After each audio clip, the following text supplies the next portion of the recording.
Well, hello there. I'm Eddie from Edhard, and I'm going to walk you through assembling your balancer assembly. It's not difficult if you follow my instructions. You ready? Okay, let's get going. You should have a base, two long extension tubes, one extension connector, a counterweight, and an arm that has string from either side. First thing you will do is find a flat area that you can lay all of the parts out onto. Now, let the assembling begin. Pull the string as far as it can go on the side with the white plastic adapter. Drop the string down one of the large tubes. Attach the tube to the arm's white plastic adapter.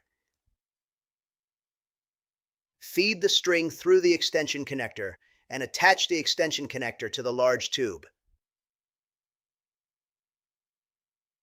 Now take the counterweight and clip it onto the end of the string that runs through the tube.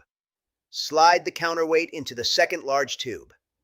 Place one hand at the bottom of the tube so you can catch the counterweight as you feed it all the way through the extension tube. Connect the tube to the extension connector. Grab the base and slide it onto the extension tube.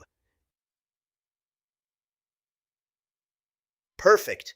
Okay, carefully stand the balancer assembly up. That's it. Easy peasy. Be sure to like and follow us on Instagram. See you round like a donut.